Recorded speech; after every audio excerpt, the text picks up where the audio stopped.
Ever wondered who the original cheaters were? Could medieval ladies be as scandalous as today's celebrities? Ready for royal affairs that make modern tabloids seem tame? Number 10. Eleanor of Aquitaine. Was Eleanor of Aquitaine the original, independent woman? Did she really lead a crusade just to escape her boring marriage? Eleanor of Aquitaine wasn't your typical 12th century woman. As one of the wealthiest and most powerful women in Western Europe, she married not one but two kings, and wasn't exactly the poster child for wifely devotion. First wed to King Louis VII of France at age 15, Eleanor quickly grew bored with her pious husband. During the Second Crusade, rumors spread faster than wildfire that Eleanor was having a steamy affair with her handsome uncle, Raymond of Poitiers, the Prince of Antioch. The gossip was so juicy that chroniclers couldn't help themselves from writing about it. One claimed that Louis found Eleanor and Raymond in a situation proving his dishonor. Awkward. While historians debate whether this affair actually happened, what's certain is that Eleanor's marriage to Louis went downhill faster than a knight on a runaway horse.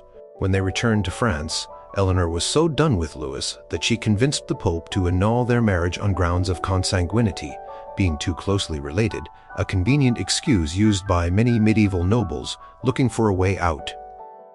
But Eleanor wasn't about to become a lonely spinster. Just 8 weeks after her annulment, she married Henry, Duke of Normandy, who soon became King Henry II of England. Talk about an upgrade. This power couple ruled an empire stretching from Scotland to the Pyrenees. But even with her second husband, Eleanor's fidelity came into question. Rumors circulated that she had affairs with several men, including the Muslim leader Saladin, highly unlikely given geography, but medieval gossips didn't care about logistics. The real scandal came when Eleanor supported her sons in a rebellion against their father, King Henry. He was so outraged that he kept her under house arrest for 16 years. Was this the punishment for adultery, political betrayal, or both? Eleanor outlived Henry and went on to wield enormous power during her son's reigns, proving that in medieval politics, the game was long and comebacks were possible even after scandalous affairs. Number 9. Isabella of France. Have you heard about the she-wolf of France? Did any medieval queen ever take revenge so dramatically? Isabella of France started out as a picture-perfect queen when she married King Edward II of England in 1308. At just 12 years old, this French princess was described as the beauty of beauties in the kingdom, if not in all Europe. But her fairy tale marriage quickly turned into a nightmare when Edward showed more interest in his male favorites than in his pretty young wife. Edward's closest friend, and probable lover, was Piers Gaveston, a nobleman who received lavish gifts and attention from the king while Isabella was pushed aside. When English nobles finally had enough of Gaveston and had him executed, Edward found a new favorite, Hugh Despenser. Poor Isabella was so neglected that Edward even gave her castles and jewelry to Despenser's wife. Talk about humiliating. After years of this treatment, Isabella went to France on a diplomatic mission in 1325 and decided she wasn't coming back. There she met and fell madly in love with Roger Mortimer, an English baron who had escaped from the Tower of London and was living in exile. Their affair was the scandal of Europe, with the couple barely trying to hide their relationship. Isabella, still technically Edward's queen, and her lover Mortimer raised an army and invaded England in 1326. With remarkable public support, Edward was seriously unpopular by this point. Isabella and Mortimer captured the king and forced him to abdicate in favor of his son, Edward III. What happened next shows just how far this adulteress would go for revenge. Edward II was imprisoned and died under mysterious circumstances, possibly murdered on Isabella and Mortimer's orders. The rumors were gruesome, with some saying he was killed with a red-hot poker in a way that would leave no external marks. For 3 years, Isabella and Mortimer ruled England as regents for her young son, living in luxury and not hiding their relationship. They seized Despencer's lands, executed him horribly, and lived as if they were the royal couple. But Isabella's son, Edward III, had other ideas. When he turned 18, he staged a dramatic midnight raid at Nottingham Castle, arrested Mortimer, and had him hanged as a traitor. Isabella was spared, but lost her power and wealth. She spent the rest of her life in comfortable castle arrest, remembered forever as the adulterous queen who deposed her husband for her lover. Number 8. Isabeau of Bavaria. Could one queen really have had 371 lovers? Was medieval Paris really scandalized by royal adultery? When 14-year-old Isabeau of Bavaria married King Charles VI of France in 1385, nobody could have predicted the scandal-filled decades ahead. At first, their marriage seemed blessed. They had 12 children together, and Isabeau was considered beautiful and charming. But everything changed when Charles started experiencing bouts of insanity around 1392. During these episodes, he would sometimes not recognize his wife, run wildly through the palace, or believe he was made of glass. With her husband mentally unstable, Isabeau found herself with unprecedented power, and according to scandalous rumors, plenty of time for lovers. Court chroniclers and satirists had a field day with her alleged promiscuity. The most vicious accusations came from a Burgundian pamphleteer who claimed she had 371 lovers who would visit her through a secret passage to her chambers. While this number is obviously exaggerated for political purposes, rumors of her affairs were widespread.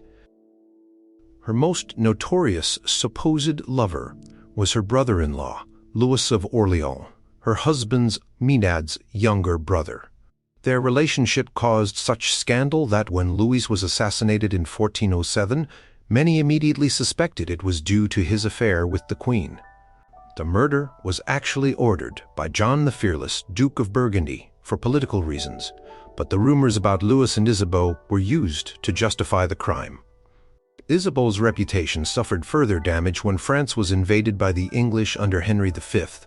In the 1420 Treaty of Troyes, she basically disinherited her own son, the future Charles VII, in favor of the English king, who married her daughter, Catherine.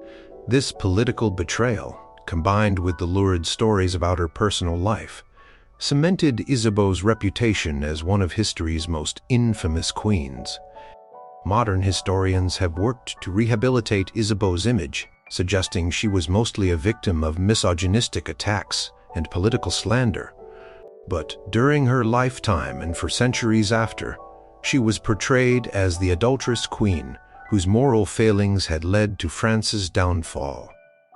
Whether the stories of her 371 lovers are true or not, Isabeau's name became synonymous with female promiscuity in medieval France. Number 7. Matilda of Flanders. Did William the Conqueror's wife really fall for a simple English monk? Could one of history's most powerful women risk everything for forbidden love? Matilda of Flanders is usually remembered as the devoted wife of William the Conqueror and the first Norman Queen of England. But before their marriage, Matilda was at the center of a scandal that nearly prevented their wedding altogether. According to legend, when William first proposed, Matilda haughtily declared she would never marry a bastard. William was illegitimate. In response, the furious William supposedly rode to her father's palace, found Matilda, dragged her by her braids, and threw her to the ground. Strangely enough, after this assault, she decided she would marry no one but William. Medieval romance was complicated. Their marriage in 1053 was generally successful with Matilda, bearing William at least 9 children and ruling Normandy competently while he was away conquering England. But one intriguing medieval source suggests Matilda wasn't always the faithful wife history remembers. A chronicle from the Abbey of St. Stephen in Caen claims that Matilda fell passionately in love with an English monk named Breitrich. The story goes that before her marriage to William, Matilda had offered herself to Breitrich, but he rejected her. Years later, when she became Queen of England, Matilda allegedly used her power to imprison Breitrich and seize his lands as revenge. Some versions of the story claim their relationship went beyond her initial rejection, suggesting an actual affair that enraged William. While modern historians doubt the authenticity of this tale, it persisted throughout the Middle Ages. Writers embellished it to show the dangers of female power and passion. In some versions, Matilda had Breitrich killed. In others, she merely punished him with imprisonment while continuing to love him from afar. What makes this story fascinating is how it contrasts with Matilda's historical reputation as a pious and devoted queen who founded churches and abbeys across Normandy and England. Whether the Breitrich story is true or merely medieval gossip, it's a reminder that even the most respected queens couldn't escape rumors of scandalous passion. Number 6. Agnes Sorrel. How did a common-born girl become a king's official mistress? Was she really the first woman to dare bare her breasts in medieval fashion? Agnes Sorrel broke the mold of medieval royal mistresses by being the first to be officially recognized at the French court. Born around 1422 to minor nobility, Agnes caught the eye of King Charles VII of France when she was serving as a lady-in-waiting to the Duke of Anjou's wife. By 1443, she was openly acknowledged as the king's mistress, a shocking move in medieval Europe, where royal affairs were usually kept discreet. Agnes wasn't content to be kept in the shadows like previous royal mistresses. Instead, she lived like a queen, wearing magnificent gowns and jewels that outshone the actual queen, Marie of Anjou. Agnes allegedly introduced a daring new fashion to the French court, dresses with one breast exposed, a style that scandalized more conservative nobles but was copied by other court ladies eager to follow the royal favorite's lead. The king was completely besotted with his beautiful mistress, showering her with castles, lands, and priceless gifts. He gave her the Château de Botte-sur-Marne, leading to her nickname Dame de Botte, Lady of Beauty. Agnes bore the king 3 daughters, while the queen remained in the background, apparently accepting her husband's very public infidelity. Not everyone was so tolerant of Agnes's position. The king's son, the future Louis XI, despised her influence over his father and once threatened to kill her. When Agnes fell mysteriously ill and died at age 28 while pregnant with her 4th child, rumors immediately spread that she had been poisoned, possibly by the Dauphin's orders. Modern analysis of her remains has suggested mercury poisoning as the cause of death, though whether it was murder or a medical treatment gone wrong remains debated. What makes Agnes stand out among medieval royal mistresses was her openness about her status and her political influence.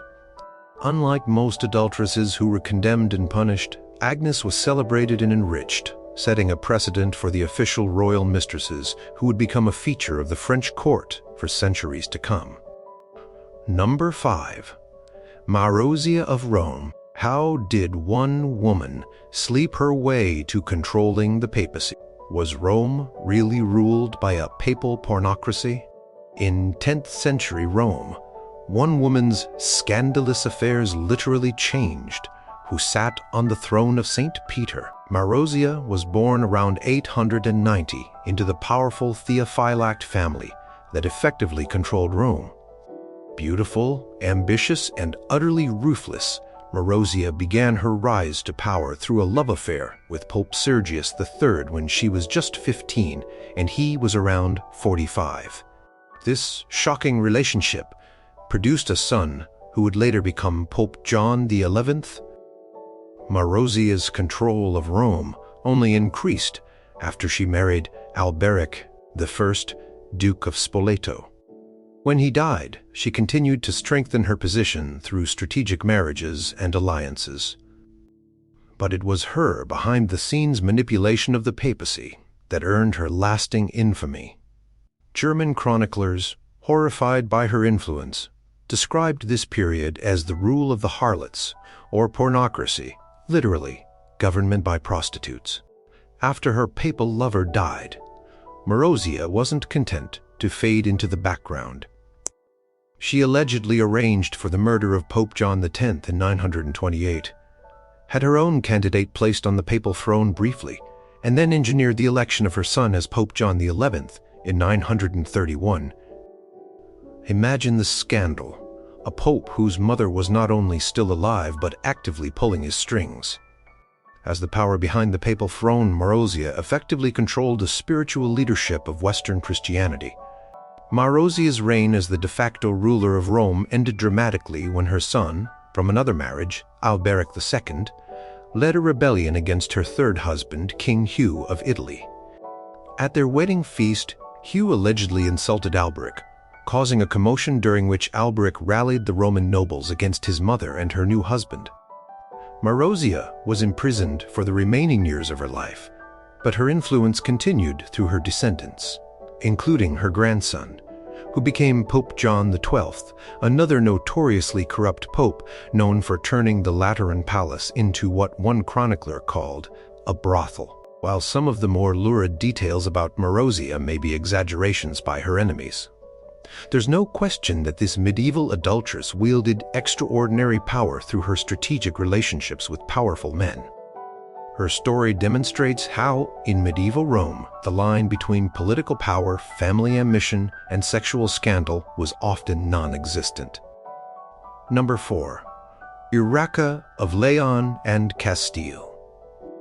Could a queen's life really tear apart medieval Spain? Did one woman's passion for battle and lovers change Spanish history forever? Queen Iraqa of Leyon and Castile didn't just break the rules, she shattered them. As the only queen regnant in medieval Spanish history to rule in her own right, Iraqa was already exceptional.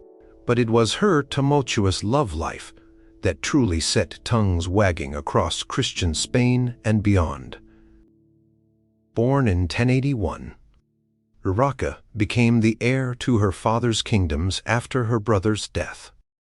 Her first marriage to Raymond of Burgundy produced a son, but after Raymond died, Iraqa's father arranged a political marriage with King Alfonso I of Aragon. This union was meant to unite Christian Spain against the Muslims, but instead it sparked a civil war. Iraqa and Alfonso hated each other almost immediately. Their marriage was described by chroniclers as violently dysfunctional, with Alfonso allegedly beating his wife and Iraqa openly taking lovers in retaliation. The situation became so hostile that the couple separated within a year, but neither would give up their claim to rule the combined kingdoms. The real scandal began when Iraqa started a very public affair with her most powerful nobleman, Count Gómez González. Contemporary chronicles didn't hold back, with one stating that the queen gave her body to improper relations with counts, nobles, and even bishops. While some of these accusations were certainly political slander, Iraqa's relationship with Count Gómez was real enough that he led her armies and acted as her consort, despite no formal marriage. When Count Gómez was killed in battle against her estranged husband's forces, Iraqa quickly found consolation with another nobleman, Count Pedro González de Lara, who became her new lover and military champion. Their relationship was so open that Pedro was widely believed to be the father of Iraqa's daughter, Elvira, born while the queen was technically still married to King Alfonso. What makes Iraqia's adultery unique was that unlike most royal women accused of infidelity, she faced no execution, imprisonment, or even formal punishment. Instead, she continued to rule, fight battles, sometimes personally leading her troops, and maintain her relationships as she pleased. The medieval Spanish church, nobility, and common people all recognized her as their legitimate sovereign, despite the scandals. For 17 years, Iraqa ruled with an iron hand, defending her throne against her ex-husband, her rebellious sister, and her own ambitious son. When she died in 1126, at age 45, allegedly from childbirth complications, suggesting she had remained romantically active until the end, she left behind a legacy as one of history's most independent-minded queens, and one of its most notorious royal adulteresses. Number 3. Melisende of Jerusalem. How did an adulteress save the Holy Land? Could forbidden passion be the secret behind the Crusader kingdoms?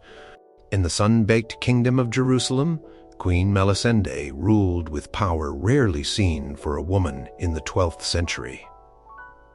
Born to King Baldwin II of Jerusalem and an Armenian princess, Melisende was groomed from childhood to rule. When she married Fulk V, Count of Anjou, in 1129, her father made sure she wasn't just a consort, but a co-ruler with equal powers to her husband. The early years of their marriage were tense. Fulk tried to push Melisende aside and rule alone, favoring nobles from his native Anjou over the established Jerusalem aristocracy. The power struggle took a scandalous turn when rumors began circulating about Melisende and a young nobleman, Hugh II of Loupriset, Count of Jaffa. Hugh was handsome, fanatic, and one of Melisende's strongest supporters against her husband's attempt to seize sole power. Their exact relationship remains mysterious, but their enemies certainly believed they were lovers. The situation exploded when a knight accused Hugh of treason and plotting to kill King Fulk. In the resulting conflict, Hugh was ambushed and severely wounded by a knight widely believed to be acting on Fulk's orders. The scandal divided the kingdom, with the native nobility rallying around Melisende and Hugh, while Fulk's imported Angevin supporters backed the king. What could have turned into a civil war was resolved unexpectedly. Fulk backed down. In a remarkable reversal, he accepted Melisende as his equal and agreed to rule jointly with her. Hugh was exiled to Italy, but eventually allowed to return after formal reconciliation. For the rest of their marriage, wall paintings and mosaics showed Melisende and Fulk seated together on equal thrones, a visual testament to the queen's victory. When Fulk died in a hunting accident in 1143, Melisende became sole ruler, though technically in partnership with her son Baldwin III. Although historians debate whether Melisende and Hugh were actually lovers or just political allies falsely accused of adultery, the mere suggestion of the queen's infidelity was a powerful political weapon in the 12th century.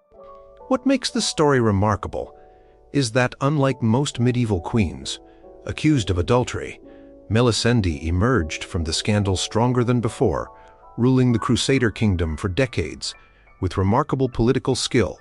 Under her leadership, the Kingdom of Jerusalem experienced a golden age of art, architecture, and relative stability in a region constantly threatened by powerful Muslim neighbors. Churches and monasteries built under her patronage still stand today, outlasting the whispers about her personal life. Number 2. Fredagand. Did a slave girl really murder her way to becoming queen? How many deaths can be traced to one woman's ambition? If medieval soap operas existed, Fredagand would have been the ultimate villain. Born a simple servant girl around 545 CE, Fredagand used her extraordinary beauty and even more remarkable ruthlessness to become one of the most powerful queens in Frankish history. Leaving a trail of bodies in her wake, Fredagand's rise began when she caught the eye of King Chilperic I of Neustria while serving as a maid to his first wife, Adulteresses. Somehow, Fredagand convinced Chilperic to send Adulteresses to a convent, but her path to becoming queen wasn't clear yet. Chilperic made a political marriage to Galswintha, a Visigothic princess. This obstacle didn't trouble Fredagand for long. Shortly after the marriage, Galswintha was found strangled in her bed, and suspicion immediately fell on Fredagand, who was still the king's mistress. The murder created a decades-long blood feud, as Galswintha's sister Brunhilda swore revenge against Fredagand. Seemingly unconcerned with the scandal, Chilperic married Fredagand immediately after Galswintha's death, elevating the former servant to queen.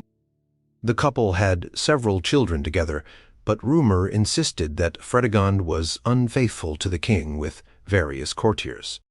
The most notorious allegation involved her supposed affair with Landeric, the mayor of the palace. According to Gregory of Tours, a contemporary chronicler who detested Fredagand, Chilperic once surprised his wife while she was bathing and playfully smacked her bottom. Thinking it was her lover Landeric, Fredagand remarked, "Why do you strike me, Landeric?" Realizing her mistake, she allegedly arranged the king's assassination to prevent him from acting on this revelation. Whether or not this scandalous story is true, Chilperic was indeed assassinated in 584 while returning from a hunting trip. As with many deaths surrounding Fredagand, suspicion fell on the queen herself. After Chilperic's death, Fredagand ruled as regent for her infant son Clothar II, fighting off numerous attempts to overthrow her. Fredagand's alleged crimes went far beyond adultery and the murder of her husband. Historical sources accuse her of eliminating Chilperic's sons from previous marriages, attempting to assassinate her archenemy Brunhilda multiple times, ordering the murders of several bishops who opposed her, and ruthlessly crushing any perceived threats to her power or that of her son. Despite these crimes, or perhaps because of them, Fredagand maintained her grip on power until her natural death around 597. Her son, Clothar II, went on to rule the reunited Frankish kingdom, fulfilling his mother's ambitions. While some of the accusations against Fredagand may have been exaggerated by hostile chroniclers like Gregory of Tours, her reputation as perhaps the most dangerous adulteress in medieval history persists to this day. Number 1. Empress Theodora was the most powerful woman in Byzantine history, once a prostitute. Could a circus performer with a scandalous past really rule an empire? Before Kim Kardashian or any modern celebrity famous for scandalous behavior, there was Theodora, a woman who rose from the most disreputable profession in Byzantine society to become its empress and one of the most powerful women in world history.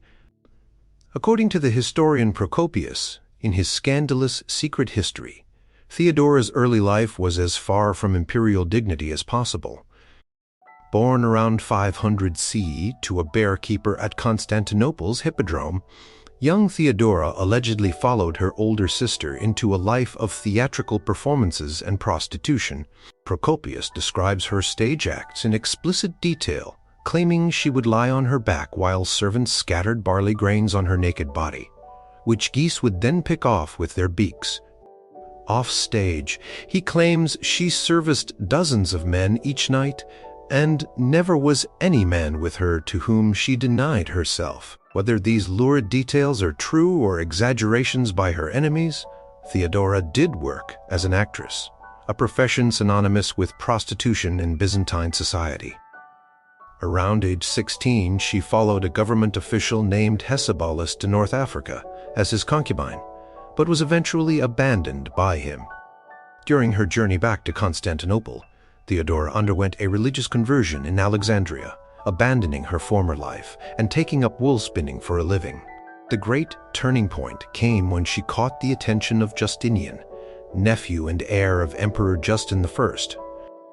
Justinian was completely smitten with the beautiful, intelligent former actress and wanted to marry her. There was just one problem. Byzantine law forbade high officials from marrying actresses or prostitutes. Undeterred, Justinian convinced his uncle to change the law, and in 525 he married Theodora. When Justinian became emperor in 527, Theodora ruled alongside him as a true partner. Far from hiding her scandalous past, she used her experiences to shape policy, creating laws that prohibited forced prostitution and established homes for former prostitutes. During the Nika riots of 532, when Justinian was ready to flee the capital, it was Theodora who famously declared, "Purple makes a fine shroud," convincing him to stay and fight for his throne. Throughout their marriage, rumors persisted that Theodora maintained her adulterous ways. Procopius claimed she continued to take lovers even as empress, having them brought to the palace in secret and discarding them when she tired of them, sometimes violently. He even alleged that she had several pregnancies before meeting Justinian and underwent abortions to hide her promiscuity.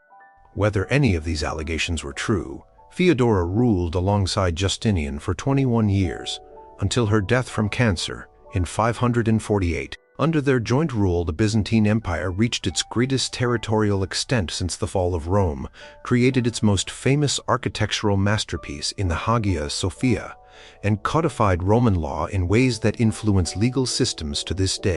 What's most remarkable about Theodora is that despite the scandal surrounding her past and the rumors about her private life, she achieved a level of power unprecedented for women in her time. Her intelligence, political skills, and unshakable partnership with Justinian allowed her to transform from the empire's most infamous adulteress to its most powerful empress. Can we ever truly separate the scandals from the achievements of these extraordinary women? What would these medieval adulteresses think of how history remembers them?